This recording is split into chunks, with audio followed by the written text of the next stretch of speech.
Live mula sa CLTV 36 Studio. CLTV 36 News. Maya Pabengi, Pampanga, magandang gabi, Central Luzon. Ako po si JM De Jesus at oras na para sa mga maiinit na balitang Central Luzon ngayong Lunes, April 21. Pope Francis pumanaw na sa edad na 88.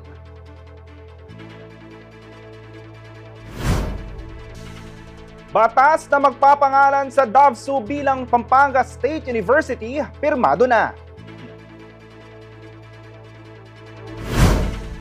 7 katao sa Central Luzon nasawi matapos malunod nitong Semana Santa.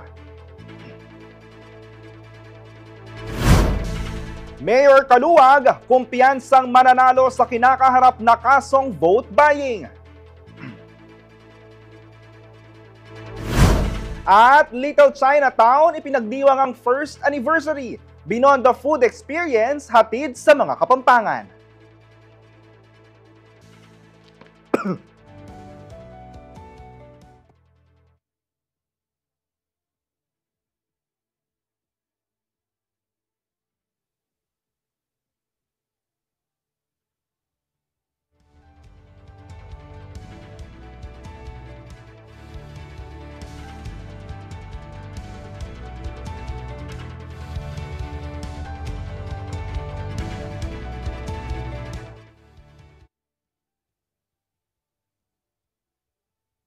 Pumanaw na sa edad na 88 si Pope Francis sa kanyang tinutuluyan sa Casa Santa Marta sa Vatican ngayong Lunes, April 21, batay sa anunsyo ng Vatican News. Hindi pa dinetali ang dahilan ng kanyang pagpanaw, ngunit matatandaang dinapuan ng sakit na double pneumonia ang Santo Papa at mahigit 1 buwan siyang nagpagaling sa Gemelli Hospital sa Rome.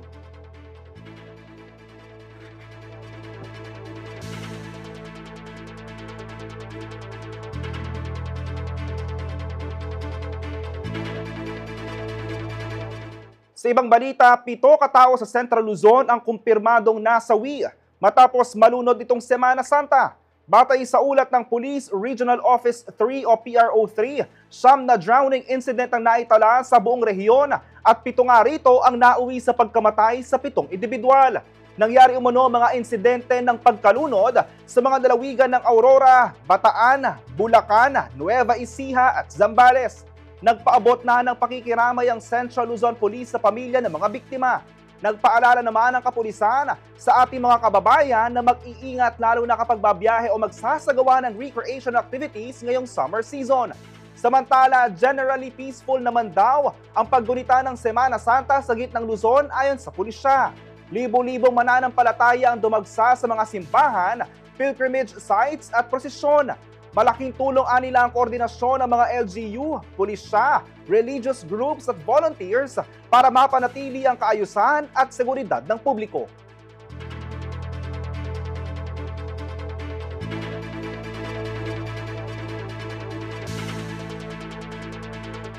Samantala, bagamat dismayado umano dahil sa kinakaharap na kaso, kumpiyansa naman daw si City of San Fernando Mayor Vilma Kaluwag na mananaig ang katotohanan kaugnay ng akusasyon ng vote buying laban sa kanya. Ang pahayag ng alkalde ukol sa issue ihahatid sa atin ni Jody Dizon Mercado.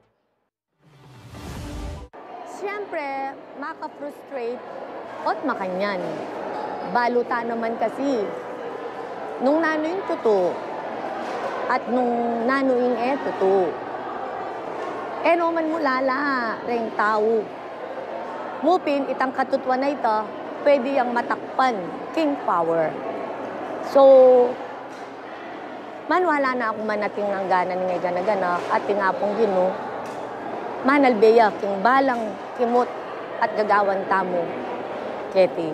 Anya, ako tuloy ko mo nung naning umpisan tamong laban, hanggang keng dulo nung no karimpuanggang misadsad lumaban. Ito ang salubin ni San Fernando, Pampanga re-electionist Mayor Vilma Kaluwag nang lumabas ang kanyang warrant of arrest sa kasong vote buying kaugnay ng 2023 barangay at SK elections.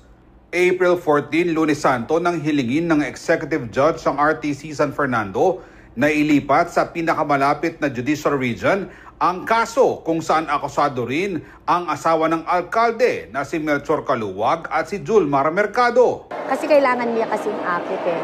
Kay ba't anyang lumuwal na, anyang sa kuya ka nung lumuwal, 1:30, kay ba't beko ni in judge, ala ng opisina. So, ali kami makapag-bail. So, kinabukasan, mag-half day yamu in King Valenzuela. So, syempre, may ganingaldo kami. Minta kami ka rin. Para magpiyansa. At alayang kasugraduan nung mitagal kami, pinuling half day yamu. So, mga di kami kanita na sana ating judge datang. Ayon kay Caluwag, hindi raw siya tumuloy sa nakatakdang house-to-house noon sa Barangay Alasas upang maiwasan ang anumang aberya nang malaman ang paglabas ng kanyang warrant of arrest. Okay ko mo, yang dakpad dako, ako marine, yang iposas dako, ako marine. O nga niya sabihan dang pota ating manasakit, kanta ako mipatok ng ote ke pinaisip kita. Kasi akakik yun naman siguro, organic la, ring supporters tamo, ela generic, ela babayaran. Kusang loob ng pamagwal, potapin naman, wananda ko keng libutad dalan, potating magkarong resistant. So, potating manasakit, na eko buri. Anya iteng may patok ng kanako na, okay, panayan ko na. Kasi ako buring ating manasakit. Ikinalungkot daw ni Caluwag ang mga nangyayari, ngunit haharapin niya ang kaso.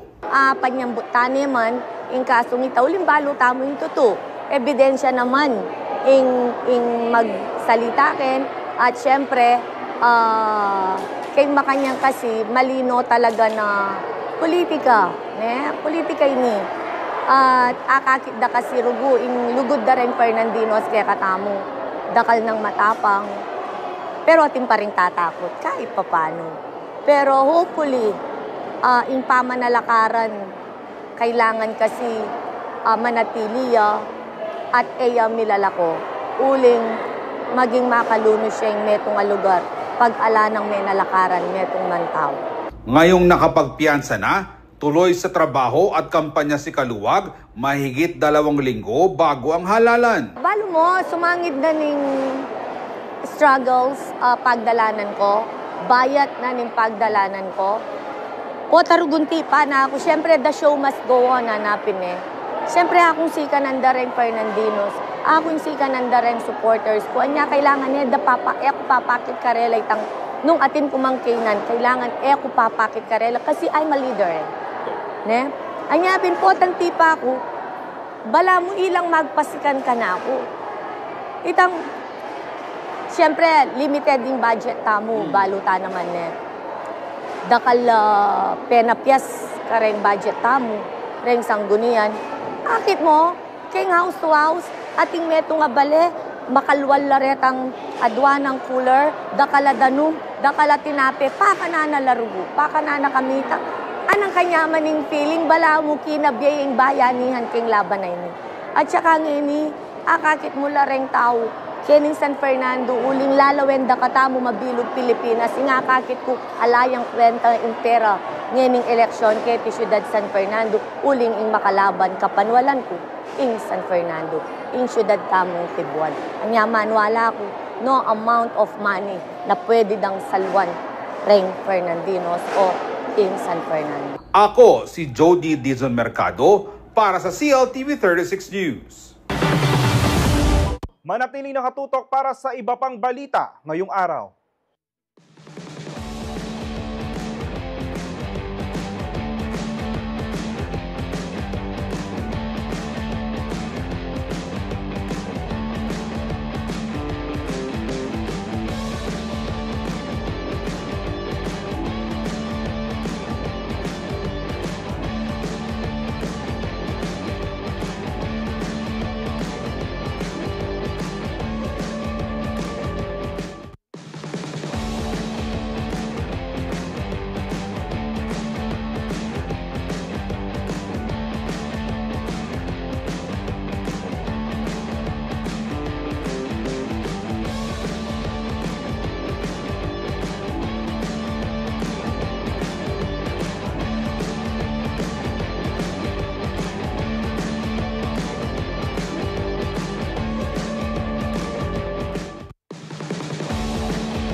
Nagbabalik ang CLTV 36 News. Sa panahon ngayon, hindi na sapat na matibay lang ang sasakyan, dapat smart, comfortable at stylish din. Presenting the Ford Ranger Wildtrak, isang pickup truck na designed for both work and adventure. Equipped with a powerful 2.0-liter bi-turbo engine, 10-speed automatic transmission at tech-savvy features like a 12-inch touchscreen at wireless smartphone connectivity. Ready na ito kahit anong hamon sa kalsada. Alamin natin kung bakit ito ang top choice ng maraming Pinoy drivers ngayon.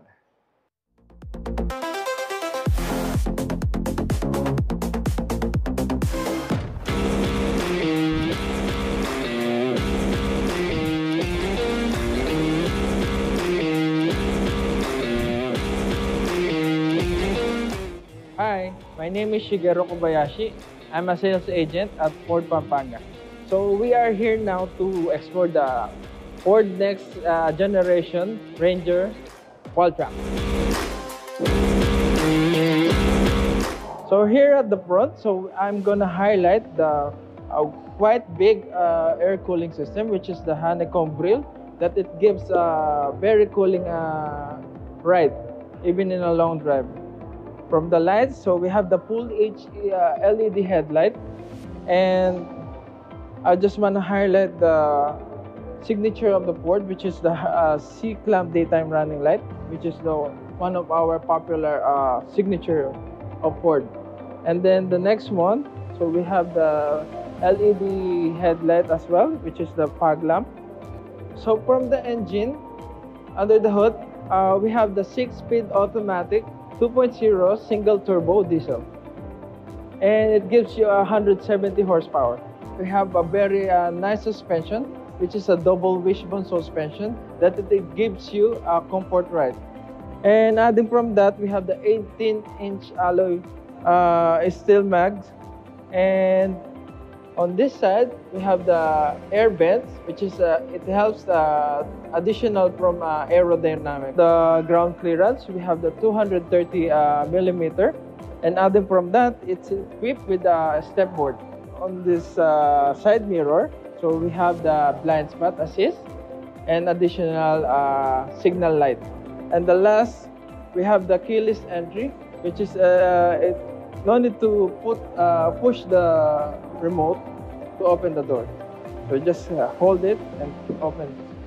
So coming here at the back, you can get the very nice emblem, Wildtrak, and a Ford badge, and a back camera.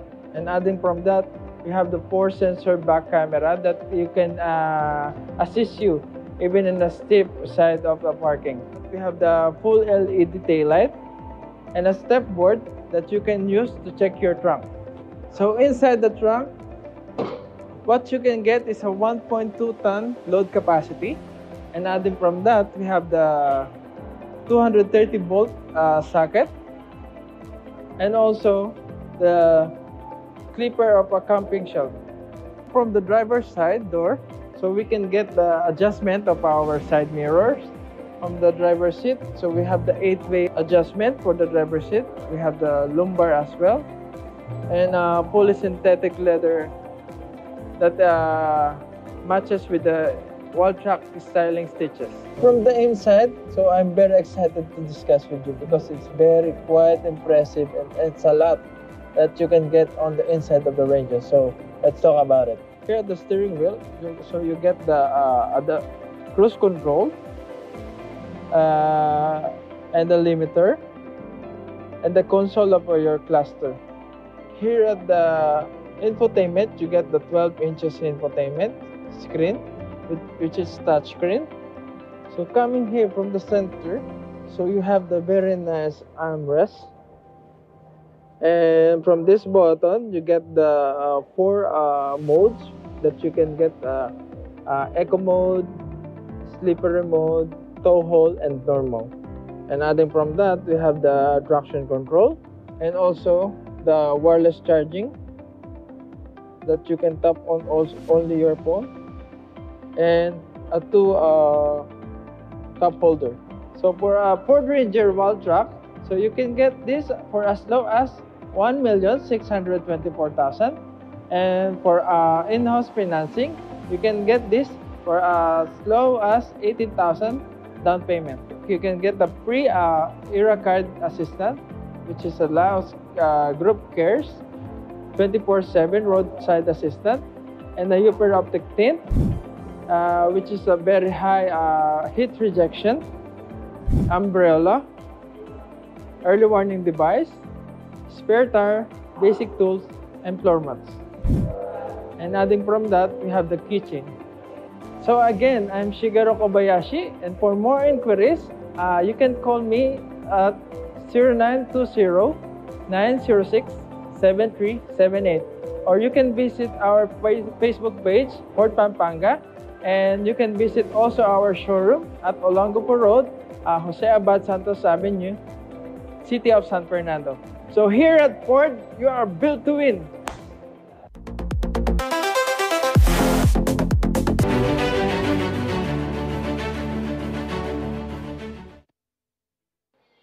Samantala, pinagtitibay ng Department of Information and Communications Technology o DICT at Commission on Elections o COMELEC Advisory Council o CAC ang mga hakbang upang tiyakin ang seguridad at integridad ng halalan lalo na laban sa mga banta sa cyberspace para sa nalalapit na national at local elections 2025. Sa kanilang isinagawang pagpupulong noong April 15, iginiit ni DICT Secretary Henry Aguda ang pangangailangang maging mapanuri sa gitna ng lumalalang online threats gaya ng fake news, deepfakes at troll armies. Kinilala rin ng CAC ang mahalagang papel ng social media platforms sa halalan at ikinatuwa ang pagtugon ng higanteng tech companies gaya ng TikTok, Google at Meta na ipagbawal ang paid political ads sa kanilang platforms. Sinimulan na ng Google ang pagbabawal simula pa ng opisyal na campaign period. Kabilang na sa mga inisyatibo ng DICT ang pagtatayo ng configuration hubs, ilulunsad din ng online services tulad ng Precinct Results Finder, Registration Status Verifier, at election results websites upang matiyak ang real-time transparency. Tiniyak naman ng DICT na magpapatuloy ang digital bayanihan upang mapanatiling ligtas ang boto ng bawat Pilipino.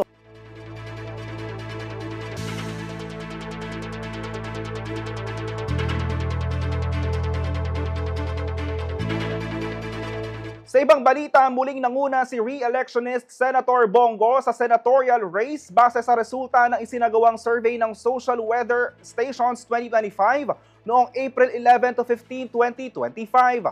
Sa survey na komisyon ng Strat-based group, nakapagtalasigo ng tinatayang 45% ng boto na nagpapanatili sa kanya sa unang pwesto.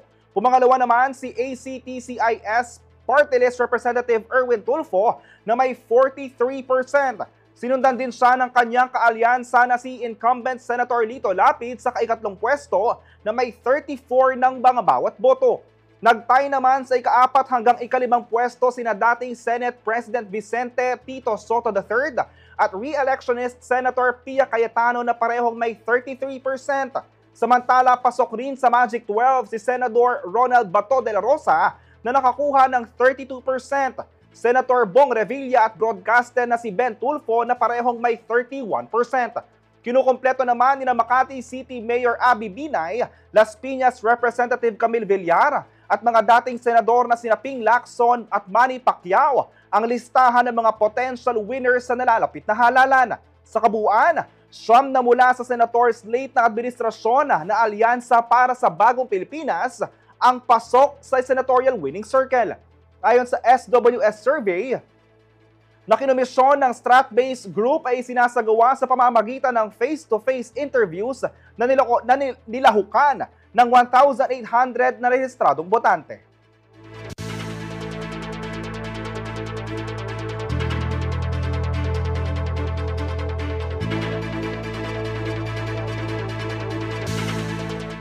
Pagpapalakas sa sektor ng turismo, pagtulong sa mga OFW at kababaihan, ilan lamang yan sa mga advokasiyang ibinida ni Camille Villar sa kanyang pagbisita sa Bohol. Alamin ang ibang detalye sa report na ito. Ibinahagi ni Deputy Speaker at Las Piñas Representative Camille Villar ang kanyang mga advokasya para sa mga overseas Filipino worker, kababaihan, kabataan at maliliit na negosyo sa pagbisita niya sa lalawigan ng Bohol nitong nakaraang linggo bilang bahagi ng kanyang kampanya para sa pagkasenador sa darating na halalan sa May 2025.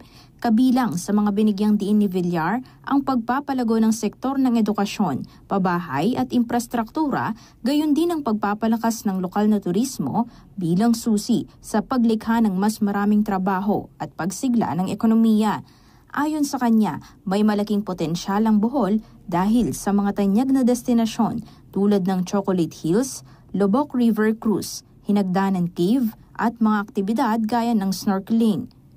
Sa kanyang pagbisita, nakipagpulong si Villar kina Governor Aris Aumentado, Vice Governor Tita Baha, Board Member Nick Besas at 3rd District Representative Christine Alexi Besas Tutor at nagpasalamat din siya sa mainit na pagtanggap ng mga lokal na opisyal at sa pagkakataong makausap ang mga ito tungkol sa mga isyong kinakaharap ng kanilang komunidad. Bahagi ng kampanya ni Villar ang pag-ikot sa iba't ibang lalawigan upang personal na marinig ang hinaing ng mga mamamayan at maipakilala ang mga programang nais niyang isulong sa Senado. Aisel Fernando, CLTV 36 News. Manatiling nakatutok para sa iba pang balita ngayong araw.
Nagbabalik ang CLTV 36 News, 21 araw bago ang araw ng eleksyon sa May 12.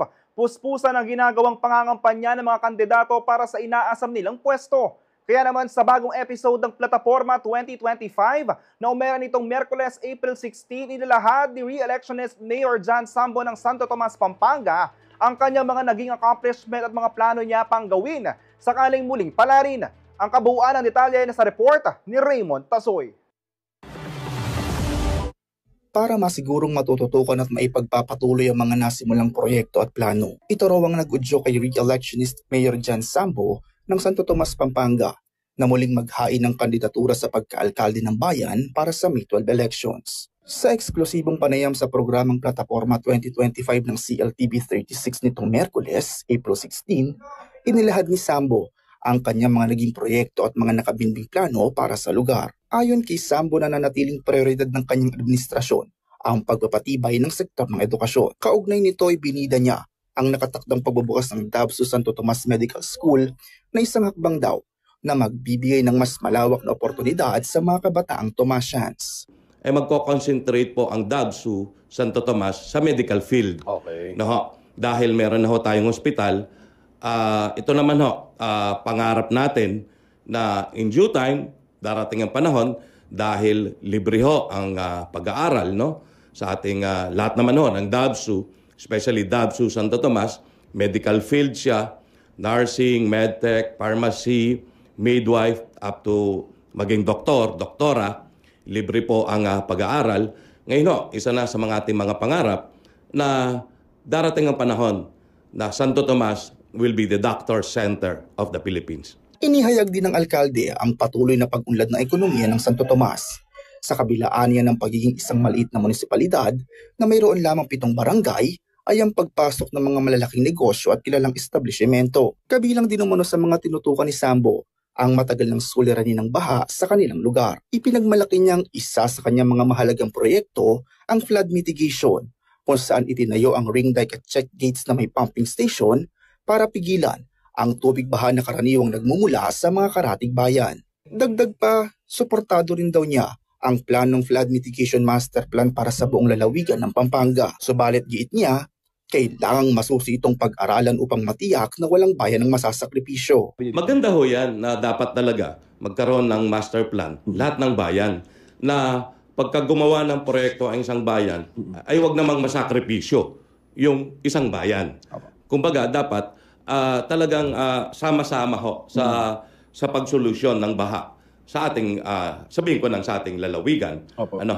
At kami sa bayan ng Santo Tomas, sa ating panunungkulan, yun ang ginawa natin. And we are much more willing na makipagtulungan din sa ating mga karatig bayan. Sa larangan naman ng food security, isinusulong umano ni Sambo ang makabago at makakalikasang programa sa pamamagitan ng paggamit sa mga ilog ng Santo Tomas bilang hatch basin ng tilapia fingerlings na magpapalakas sa lokal na produksyon ng isda at kabuhayan ng mga mangingisda. Actually, ako sa bayan ng Santo Tomas, dahil nga may mga check gates kami, may ring dike kami, ang balak ko pa nga by this year or next year, basta sa susunod nating panunungkulan, lahat ng ilog namin within Santo Tomas, ito ay bibigyan natin ng fingerlings. Ng tilapia. Sumulat na nga ako sa BIFAR, Pampanga. Nag-request na ako na willing po ang bayan ng Santo Tomas na gumawa ng hatchery sa ating bayan Santo Tomas. Dahil Santo Tomas and Minalin we are the #1 producers of tilapia in Central Luzon. Yung dalawang bayan na yan. So, ngayon ang balak ko, katulong ang BIFAR, magpakawala tayo ng mga fingerlings sa ating mga kailugan within Santo Tomas para bumalik kahit yung mamimingwit ka lang, meron ng pagkain para sa pagkainan ng mga bawat pamilya sa aming bayan Santo Tomas. Kumbaga, part of our food security program pagdating ng panahon. Bilang bahagi naman ng kanyang advokasya sa preserbasyon ng kultura at tradisyon, binigyang din ni Sambo ang kanyang suporta sa industriya ng paggawa ng ataol sa lugar kung saan kilala ang Santo Tomas bilang casket capital of the Philippines. Hangad niya raw na palakasin pa ang sektor na ito at bigyan ng mas maraming oportunidad ang mga gumagawa nito. Samantala sa huling bahagi naman ng panayam, binigyang komento rin ni Sambo ang isang video kung saan viral ang isa sa kanyang katunggali sa posisyon na si Raymond Ronquillo. Anya, ikinagulat niya ang mga akusasyon at pag-atake laban sa kanya. Sa ngayon, pinag-aaralan na raw ng kanyang kampo ang mga legal na hakbang na nararapat isagawa ukol dito. Honestly, hindi ko expect na ganon ang kanyang sasabihin. And anyway, siya ho yun eh. Wala naman ho ako magagawa doon. Tingnan ho natin, nagkakonsulta tayo kung ano magandang gawin doon sa mga sinabi niya nung kampanya niyang yun. So sa ngayon ho, pinag-aaralan pa ho natin mabuti. Samantala, hindi naman nakadalo sa naturang interview sa Ronquillo dahil sa umano'y biglang appointment. Habang si Bong Pineda ay hindi naman tumugon sa imbitasyon ng CLTV 36 team. Raymond Tasoy, CLTV 36 News. Samantala, opisyal na nilagdaan ni Pangulong Ferdinand Marcos Jr. ang batas na magpapangalan sa Don Honorio Ventura State University bilang Pampanga State University. Layo ng Republic Act No. 12148 na palakasin ng pagkakakilanlan at kapasidad ng pampublikong edukasyon sa lalawigan, habang pinapanatili ang higit 160 taong pamana ng academic excellence mula pa noong itinatag ito noong 1861 sa Bacolor, Pampanga. Sinasakalaw ng pamantasan ng mga campus sa Mexico, Porac, Santo Tomas, Lubao, Candaba, Apalit, City of San Fernando at ang bagong Florida Blanca Campus, pati na rin ang mga sumusunod pang maaaring maitatag. Kasabay nito, nilagdaan din ng Republic Act No. 12147 na ginagawang regular campus ang City of San Fernando campus ng PSU at binibigyan ito ng fiscal autonomy. Sa ganitong katayuan, maaari na itong pamahalaan ang sarili nitong pondo, gumawa ng strategic investments at magpalawak ng mga programang akademiko batay sa pangangailangan ng mga mag-aaral at ng komunidad.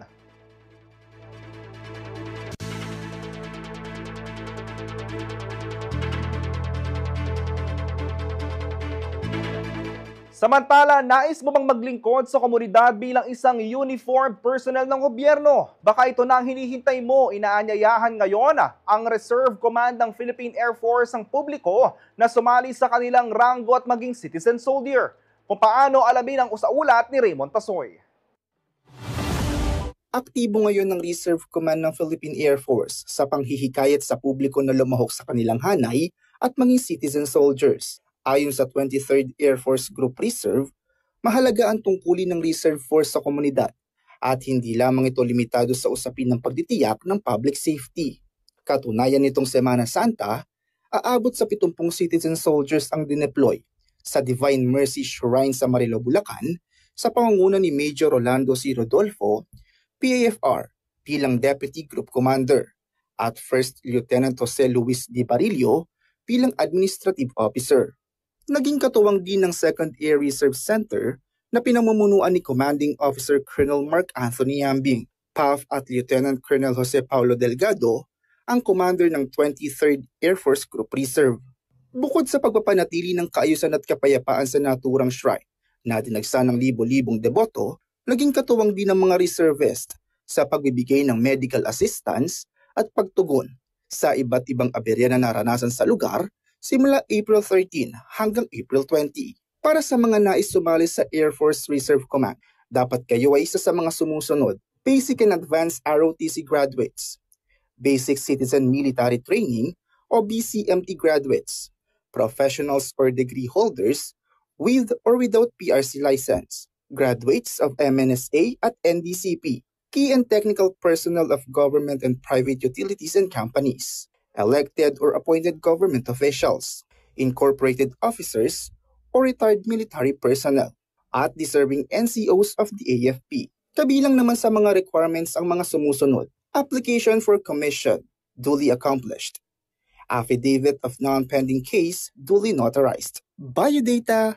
or curriculum vitae or SOI, full body picture, all original or white background, birth certificate or original NSO copy, college diploma, and transcript of records, authenticated by school registrar, COMELEC certificate, and Certificate of Canvass for elected and appointed officials. PRC authenticated of certificate and board rating for professionals with PRC license or board and bar passer. MNSA diploma or transcript of records for MNSA graduates. Advanced ROTC certificate, POTC certificate, and declaration of graduation and order of merit for POTC graduates. Physical examination report, results of drug test, neuropsychiatry, dental and x-ray, laboratory, ECG, immunization, EENT, personally conducted in any private or government hospital, and result should be validated by PAF Hospital, and command clearance. Para sa iba pang detalye, maaaring bumisita sa airforcereservecommand.com. Raymond Tasoy, CLTV 36 News. Manatili nakatutok para sa iba pang balita ngayong araw.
Nagbabalik ang CLTV 36 News. Alamin naman natin ang lagay ng panahon sa ulat ni Rainier Agas, weather forecaster mula sa Pag-asa Clark Station.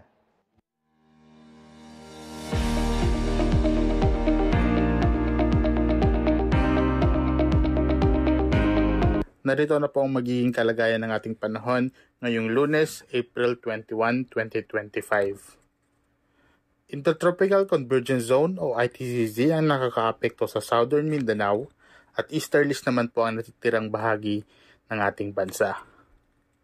Aasahan natin ang maulap na kalangitan na may kalat-kalat na mapag-ulan, pagkulog, pagkidlat dito sa Caraga, Davao Region, Sarangani, Sultan Kudarat, Basilan, Sulu at Tawi-Tawi dahil po yan sa ITCZ.